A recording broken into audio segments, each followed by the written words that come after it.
Hey everybody, my name's Kyle and this is Track by Track, music reviews, news, and commentary. It's February 28th as I'm recording this, and the reason I mention that is because in the days or weeks ahead, possibly even just hours, I expect something animals related is going to happen. By the time you're watching this video, it may have already come to pass. But the question on my mind is this: is Roger Waters trying to steal Pink Floyd's thunder? Alright, so without totally rehashing old news, here's a quick recap. Back in May of 2021, Roger Waters announced the long-awaited remix of the Pink Floyd album Animals was finally on the way. He didn't offer a release date, and so far there's been no mention of it at all from David Gilmour or any official word from Pink Floyd, which these days essentially is Gilmour. Yet in the time since Waters' Animals announcement, there's already been 2 new Pink Floyd reissues: A Momentary Lapse of Reason in October 2021 and Pulse in February 2022. So, where's Animals? Well, the best clue we have at this point is a sign posted in the Pink Floyd Their Mortal Remains museum exhibit that claims it is expected to be released in June 2022. That's not an official announcement, but it's all we've got to go on so far. Now, in a previous video, I speculated that David Gilmour would probably want to release more post-Waters Pink Floyd material before putting Animals out, and I correctly predicted Pulse as a prime reissue candidate. At this point, I think an official Animals announcement may be imminent, but the question is, who will that announcement come from? I have a feeling the answer will be Roger Waters, who may try to break the news before Gilmour can.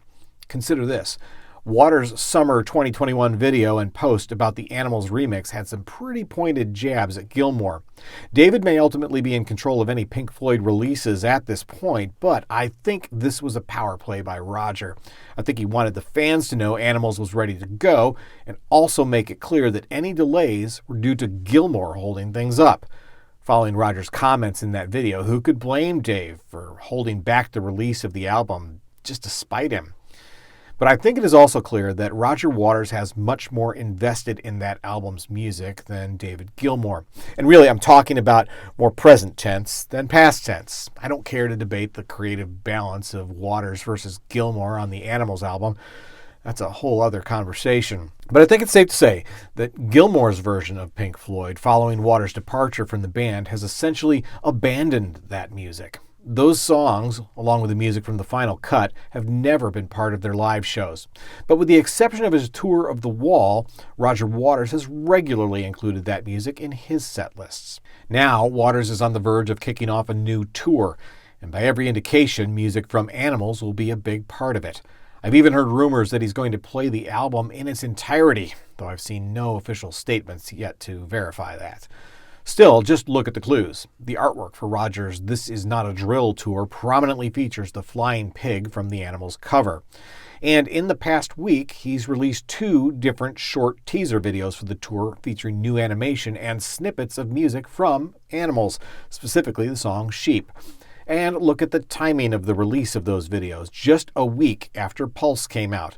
Feels like Roger's not-so-subtle way of saying, okay, now that that's out of the way, let's focus on some real music.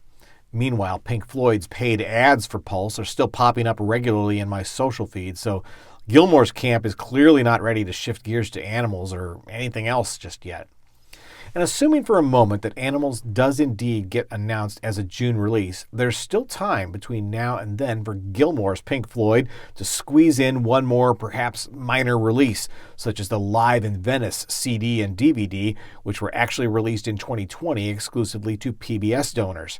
I could totally see them putting that out with fairly minimal fanfare, perhaps in late April or early May. If anything, it's one more chance for Gilmour to make Waters wait just a little longer to get what he wants. But when the Animals announcement does come, I expect Waters to be all over it.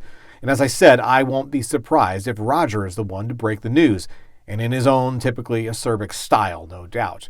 And at the end of the day, I don't think fans like you or me really care about whether Waters scoops Gilmour or whatever petty grievances those 2 can't find common ground on. We just care about the music.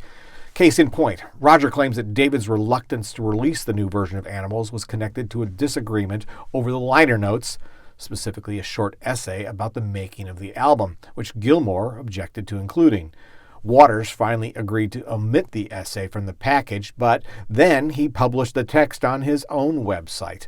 Allegedly, meaning according to Waters, Gilmour didn't want to include the essay because he wanted the band and the album to remain an enigma rather than have their creative process exposed. But if you read the essay on Waters' website, it certainly does little to uplift the talents of anyone in the band except for Roger. It's no wonder Gilmour objected, even if he chose to use a more tactful excuse rather than calling Waters out for yet another exercise in megalomania. But don't take my word for it. Go read the essay for yourself. I'll link to it in the description below. And when you reach the end and remember that this is what's supposedly been standing in the way of fans finally getting a long-awaited Animals special edition, if your response is anything like mine, you'll be like, seriously? Who cares? Anyway, I definitely think an Animals release is imminent, likely in June. And although you'll see it promoted via the official Pink Floyd channels, I fully expect Roger Waters to try to make it all about himself and his tour. Whatever. Roger puts on a hell of a show, I'd never deny that. But I'm fully willing to overlook the egos for the sake of the music. The question is, can Waters and Gilmour do the same? Once again, my name's Kyle, and this has been Track by Track. If you like this video, be sure to give it a thumbs up, plus check out some of these other videos below that I think you might also enjoy. And of course, be sure to subscribe, because true music fans always want new releases the day they come out. Thanks for watching, and I'll see you next time.